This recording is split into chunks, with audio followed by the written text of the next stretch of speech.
povo abençoado do Senhor, graça e paz, meus irmãos. Bem-vindos ao nosso encontro semanal. Nós vamos dar continuidade aos dons ministeriais. Nós fechamos os dons espirituais. Dividimos em 3 grupos: 2 de revelação, 2 de poder e 2 de elocução. 2 de revelação: palavra da ciência, palavra da sabedoria e discernimento dos espíritos. 2 de poder: fé, cura e operação de maravilhas. E 2 de elocução: profecia, variedade das línguas e interpretação das línguas. E aí demos início, irmãos, aos dons ministeriais. Começamos pelos apóstolos. Falamos ali do colegiado apostólico, né? Dos 12 que foram escolhidos e nomeados por Jesus. Falamos dos requisitos para ser apóstolo de Cristo. Falamos sobre o apostolado de Paulo. Apesar de Paulo não ter andado com Jesus como os 12, a chamada foi especial, né? O Cristo ressurreto apareceu a Paulo no caminho de Damasco e ensinou a ele todas as coisas. Aí falamos dos apóstolos nos dias atuais e os apóstolos fora dos 12. Hoje nós vamos falar sobre o ministério de evangelista, meu irmão. O texto bíblico está em Atos, capítulo 8, 26 a 35. Depois nós vamos ler Efésios, capítulo 4, versículo de número 11. Diz assim, Atos 8, 26. E o anjo do Senhor falou a Felipe, dizendo: levanta-te e vai para a banda do sul, ao caminho que desce de Jerusalém para Gaza, que está deserto. E levantou-se e foi. E eis que um homem etíope, eunuco, mordomo mor de Candace, rainha dos etíopes, o qual era superintendente de todos os seus tesouros, e tinha ido a Jerusalém para a adoração, regressava, e assentado no seu carro lia o profeta Isaías. E disse o Espírito a Felipe: chega-te, ajunta-te a esse carro. E correndo Felipe viu que lia o profeta Isaías e disse: entendes tu o que lês? E ele disse: como poderei entender se alguém não me ensinar? E rogou a Felipe que subisse com ele e se assentasse. E o lugar das escrituras que li era este, e foi levado como ovelha para matadouro, e como está mudo o cordeiro diante do que o tosquia, assim não abriu a sua boca. Na sua humilhação foi tirado o seu julgamento. E quem contará a sua geração? Porque a sua vida é tirada da terra. E respondendo o eunuco a Felipe, disse: rogo-te que, quem diz isto o profeta? De si mesmo ou de algum outro?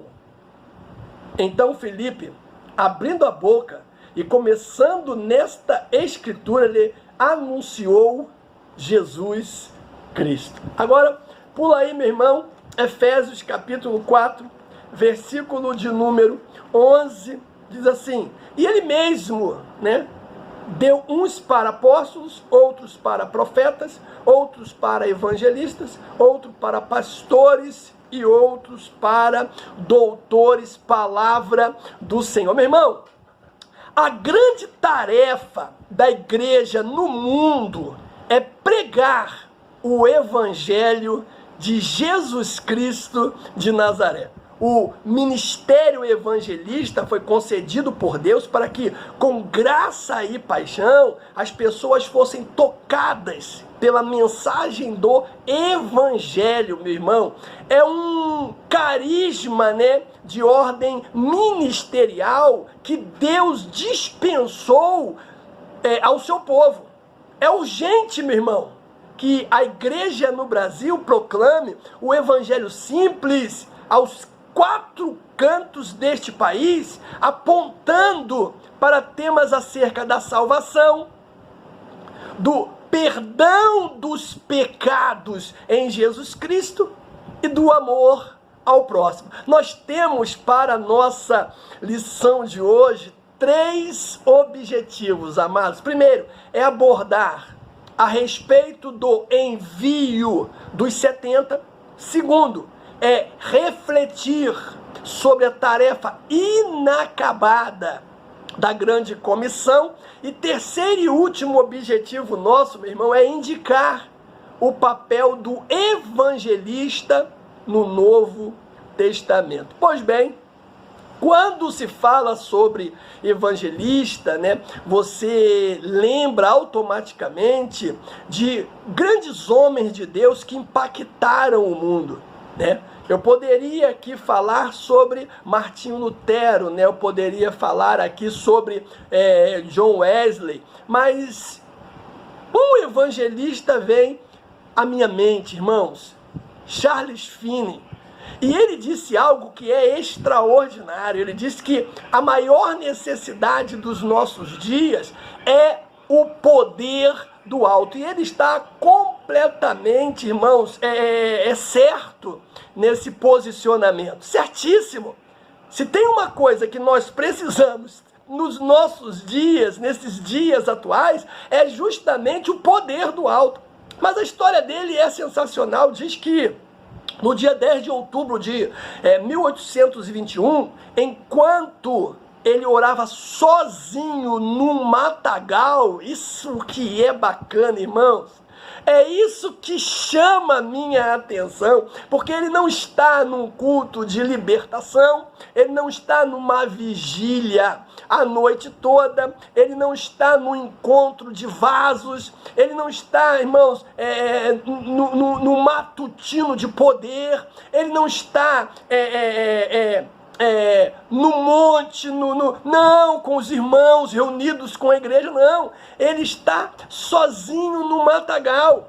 E é ali, irmãos, que ele experimentou uma poderosa conversão. Nada contra, sabe, matutino, nada contra culto de oração, nada contra vigília, né? Se tudo isso vem para a edificação do corpo, tá valendo, glória a Deus e aleluia, sabe? Mas é importante saber que receber a presença de Deus não depende desses lugares, percebe? O cara tá ali, ó, no matagal, sozinho, e de repente, irmãos, a história diz que ele experimenta uma poderosa conversão. No mesmo dia, mais tarde, irmãos, ele foi impactado com o Espírito Santo de Deus. Numa experiência que ele vai relatar o seguinte, ele diz que quando ele se virou, né, para se assentar perto do fogo, um poderoso batismo do Espírito caiu sobre ele. Cara, ele falou que foi algo assim inesperado. Nada esperava. Tudo, ele diz, desconhecia daquilo que estava passando com ele. Nunca havia sequer imaginado que tal coisa existisse. Nunca, irmãos, ele diz, se recordar de uma vez ter ouvido uma pequena coisa sobre tal coisa. Foi de todo uma coisa absolutamente inesperada. Ele diz que o Espírito desceu sobre ele de maneira, irmãos, que parecia transpassar ele, atravessar ele de todos os lados, tanto fisicamente como espiritualmente. Olha que coisa extraordinária. Ele diz que parecia uma corrente eletrificada, meu irmão, de ondas de amor. Caramba, sensacional! E aquilo passava por dentro dele de uma tal forma, atravessando ele de todas as formas, por todos os lugares. Ele disse que mais parecia ondas de amor em forma líquida, meu irmão. Uma torrente de vida e amor. Porque ele diz que não consegue, sabe, descrever aquilo que estava passando com ele de uma outra forma. Parecia, segundo ele, amados, o próprio sopro de vida vindo do Senhor Jesus Cristo. Parecia que o amor soprava sobre ele, irmãos, com grandes asas, como de uma águia. Caramba, que coisa sensacional! Ele sai dali, diz a história, ele começa a se reunir com os jovens da igreja. E acredite se quiser, todos se converteram a Jesus. Caramba! Aí lembra que os pais dele não tinham se convertido. Ele vai lá, faz a oração, e a mesma experiência que ele teve, os pais também tiveram. Ambos foram tocados poderosamente por Jesus. Finney, ele continua ali tendo experiências poderosas, sobrenaturais com Deus, irmãos. E aí ele passa a gastar muito tempo a sós com Cristo, em oração e em jejum. Meu Deus do céu!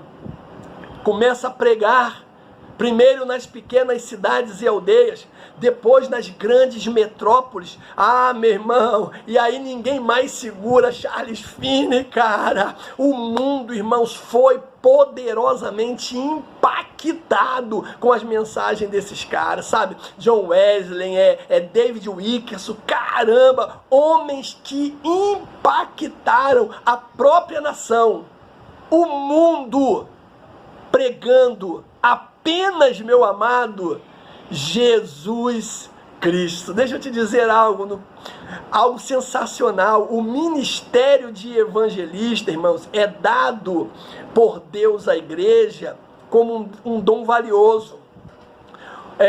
O trabalho nosso hoje aqui, né, nesta lição, é refletir um pouco sobre como Deus usou pessoas de forma poderosa para executar o chamado da grande comissão. Então, vem com a gente, cara, porque a lição, ela é sensacional. O primeiro ponto dela fala sobre Jesus, né? Quando ele envia os 70, está em Lucas, capítulo de número 10, do 1 ao 20. Bom, quando Jesus, amados, enviou os 70 para anunciar as boas novas do reino de Deus na região da Galileia, Cristo asseverou nele, disse: grande é em verdade a seara, mas poucos são os ceifeiros. Poucos, ele disse. São poucos, irmãos, porque primeiramente, escute isso, os discípulos não podem proclamar a si mesmo ou uma mensagem própria. Em segundo lugar, porque os discípulos do Senhor são enviados a falar única e exclusivamente de Jesus e do reino de Deus, jamais de si mesmo. Lamentavelmente, né, ao longo dos séculos, muitos foram aqueles e aquelas, né, que na seara do Senhor falaram em seu próprio nome e pregaram a sua própria mensagem. Os discípulos, segundo o coração do Mestre, ainda são poucos, meu irmão, mas o Senhor continua a convocar obreiros para a sua seara. Então, primeiro, são poucos, disse Jesus. E aí Jesus também, ele vai dizer algo que é tremendo. Ele diz que esses homens, eles iam ser enviados, né, no meio de lobos. Olha que coisa. Ou seja, proclamar o evangelho, irmãos, no mundo contrário à mensagem do reino de Deus, certamente levaria os arautos de Cristo a serem o quê? Perseguidos. Os 70 que Jesus enviou seriam o quê? Rejeitados, perseguidos e até mesmo, meu amado, ameaçados de morte. A história da igreja nos mostra que pessoas pagaram com a própria vida por professar a fé em Jesus. Nas últimas décadas, né? Se você não sabe, vai saber agora, mais cristãos foram mortos no mundo que em qualquer outra época da igreja, da história melhor da igreja, os verdadeiros evangelistas enfrentaram, né, e enfrentarão ainda muitas perseguições, sobretudo em países dominados por religiões anticristãs, né, fundamentalistas. Eles são comparados, na verdade, a cordeiros que se dirigem para o meio de quê? De lobos. De lobos. Os 70 discípulos, meu irmão, receberam, né, poder em nome de Jesus para pregar a mensagem do reino de Deus com graça. Quando voltaram da missão, os evangelistas, maravilhados e surpreendidos, eles disseram: Senhor, pelo teu nome até os demônios nos sujeitam. Mas naquele momento, irmãos, Jesus ele é sensacional. Jesus é sensacional. Porque naquele momento, né, Jesus ele falou de uma realidade que eles não compreendiam. Aquele poder era para confirmar a palavra do reino, não a palavra do homem. O verdadeiro significado de desfrutar da alegria no espírito, meu irmão, não é primeiramente ver milagres, mas saber que através da exposição do evangelho de poder, temos sim os nossos nomes escritos no livro da vida. Aleluia, glória a Deus, glória a Deus. Aí tem o segundo ponto, né, da nossa lição, que fala da grande comissão, né, Mateus capítulo de número 28. E nós podemos começar falando do grande alcance da grande comissão. Irmãos, a ordem dada por Jesus aos discípulos, né, após a sua ressurreição foi qual? Ide, ensinai todas as nações, batizando-as em nome do Pai, do Filho e do Espírito Santo, ensinando-as a guardar todas as coisas que vos tenho mandado. Mateus capítulo 28. É apelo de Jesus, irmãos, para os discípulos anunciarem o evangelho até as últimas consequências. Foi nesse mesmo espírito que o apóstolo Paulo, ele encarou a tarefa de evangelização. Você lembra o que Paulo falou, irmãos? É 1 Coríntios capítulo 9, versículo 16. Olha o que Paulo falou da pregação do evangelho. Ele diz assim, ó: porque, caramba, isso é forte, se anuncio o evangelho, não tenho que me gloriar, pois me é imposta esta obrigação. E ai de mim, se não anunciar este evangelho. Caramba! Então veja que ele diz, irmãos, que primeiro é uma obrigação. E se ele não fizesse, meu Deus do céu, ele sabia das consequências de não fazer aquilo que Deus tinha ordenado a ele a fazer. Tremendo, porque se anuncio o evangelho, não tenho que me gloriar, pois é me imposta esta obrigação. Ai de mim, se não anuncio o evangelho. Esse texto, ele entra em mim com tanta força e me enche de muitas possibilidades, sabe? Essa é a verdade. Você vê que Paulo não escreve esta carta para pedir suporte financeiro à igreja.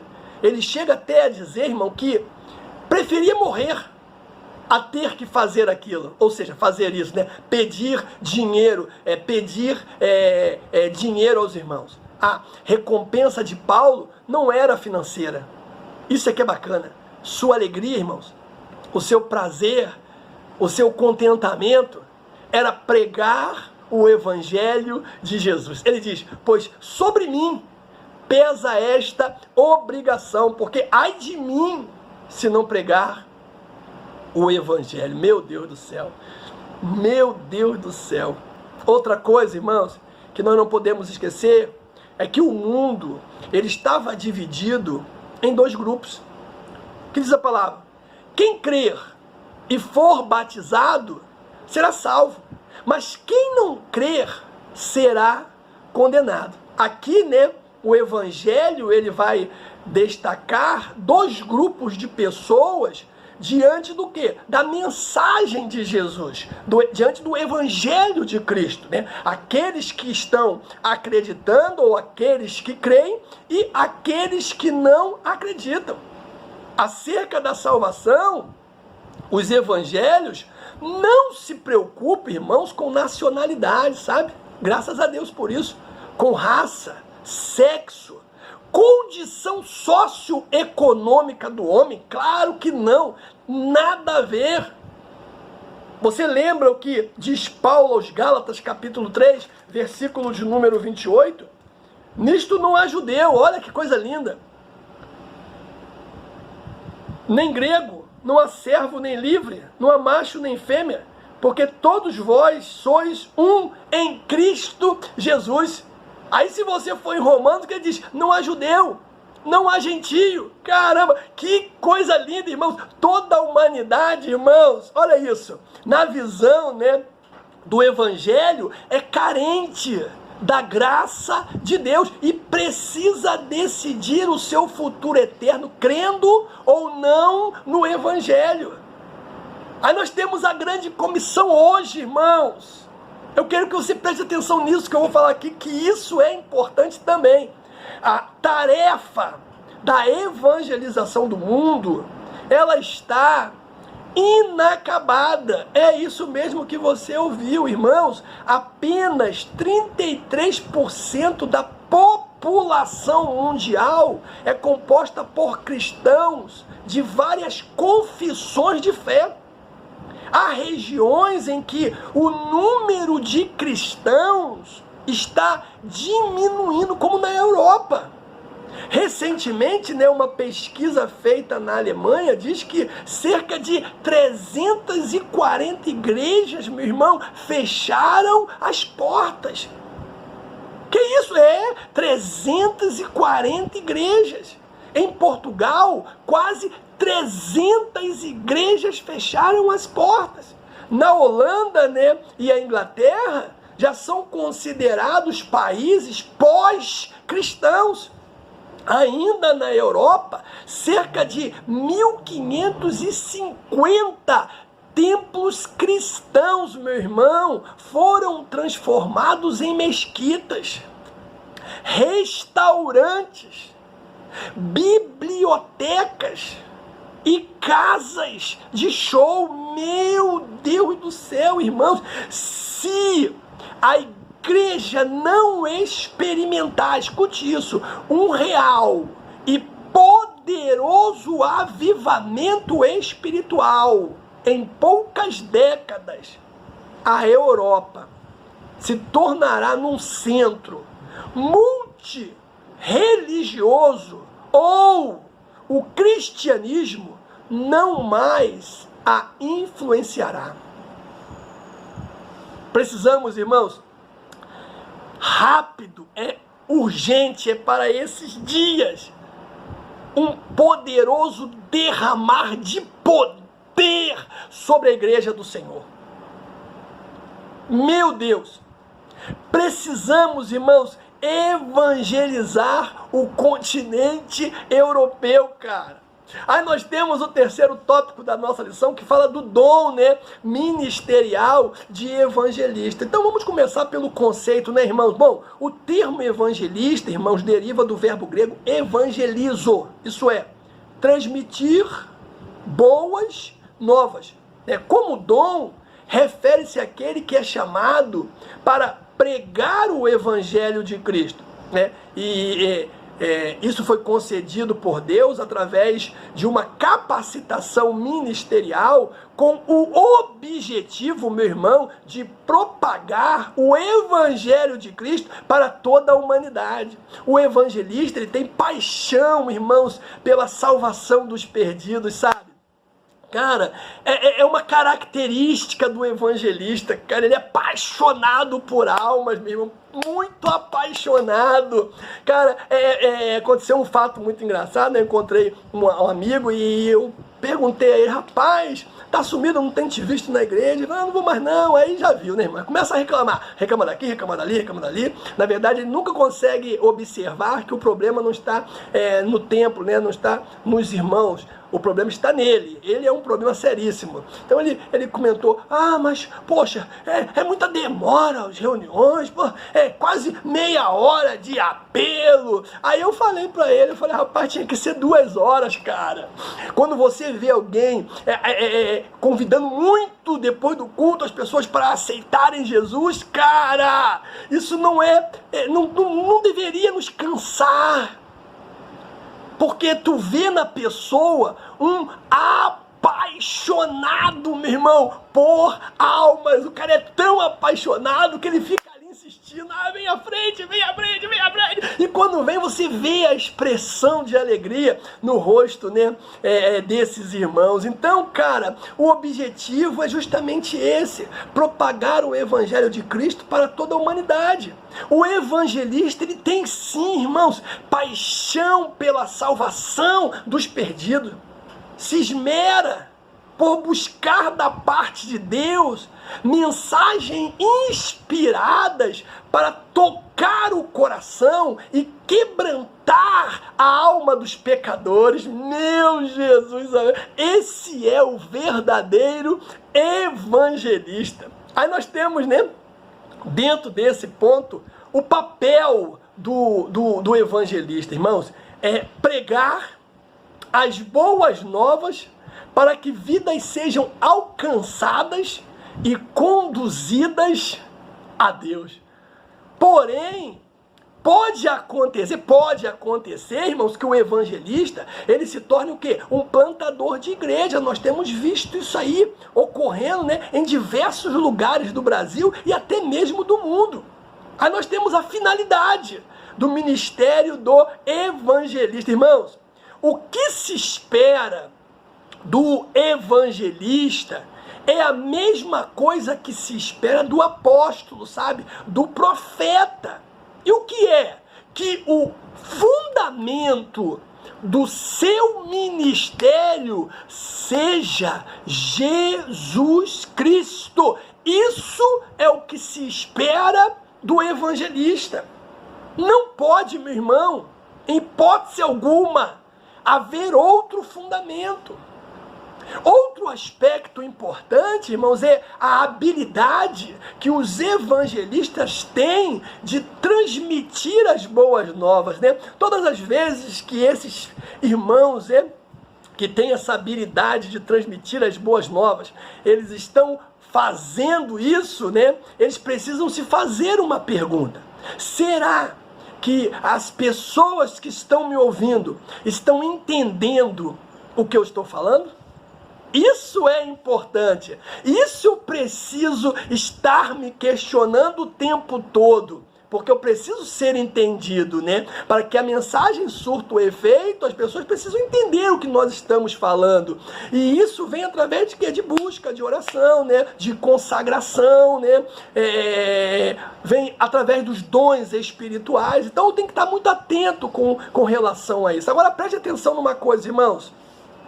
A mensagem de Jesus inclui um chamado, né, ao arrependimento, semelhante ao de João Batista. Olha o que diz a palavra, irmãos, Marcos capítulo 1, versículo de número 4. E apareceu João Batista no deserto, e pregando o batismo de arrependimento para a remissão dos pecados.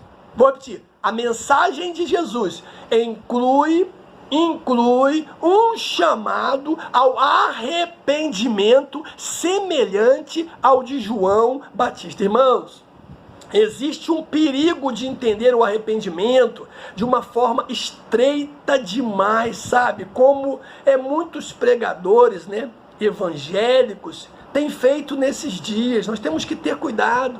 Fundamentalmente, isso significa o quê? Uma mudança de direção, né? dar meia volta, mudar a mente. Quando respondemos ao Evangelho, mudamos a direção, né, das nossas vidas. Essa é a verdade, né? Deixamos de confiar no eu, né? Deixamos de confiar nos ídolos para confiar em Deus. Contudo, tanto João Batista quanto Jesus, eles foram bem específicos, irmãos, em relação às coisas das quais as pessoas precisam se arrepender, sabe? João disse, né, a distinta categoria de pessoas, as diferentes maneiras como poderiam expressar o seu arrependimento. Ele disse para as multidões assim, ó, quem tiver 2 túnicas, né, que reparta com quem não tem, e quem tiver alimento, faça da mesma maneira. João Batista, irmãos, pediu aos publicanos para não coletar mais do que estavam autorizados a pegar. Ele disse aos soldados, ó, ninguém trate mal, nem defraudei, contentai-vos com o vosso soldo. Jesus disse ao jovem rico para vender tudo o que tinha, dar aos pobres e depois segui-lo. Então, as coisas específicas ajudam as pessoas, amados, a entender o que o arrependimento envolve. Então, tanto João Batista quanto Jesus também foram diretos em advertir seus ouvintes das consequências de não se arrepender. Sabemos que a maioria das declarações da Bíblia sobre o reino, não, melhor, sobre o inferno, saiu da onde? Dos lábios de Jesus. Meu irmão, hoje muitos dos nossos ouvintes, eles reagiriam, né, de modo muito negativo se falássemos da mesma maneira que Jesus, que Paulo, eles falaram. Essa é a verdade, porque desenvolvemos uma atitude em relação à nossa vida privada que, quando os pregadores mencionam especificamente pecados que exigem arrependimento, eles são acusados de serem o quê? Intrometidos, de estar de algum modo fazendo algo inapropriado.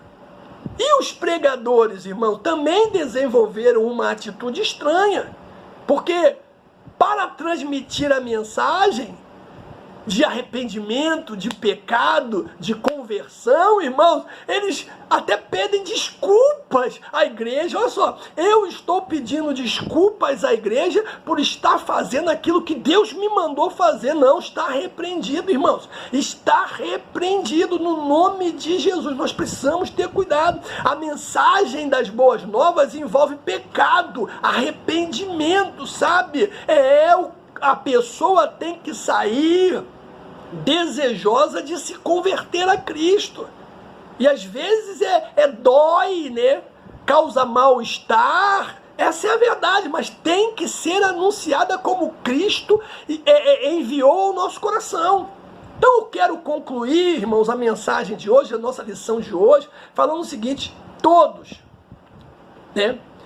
Para que você não caia aí no erro de acreditar que somente alguns foram chamados para esse ministério. Todos aqueles que se acham discípulos de Jesus têm em sua caminhada cristã, meu amado, o firme compromisso de propagar a mensagem do Evangelho. Que o Senhor te abençoe no nome de Jesus.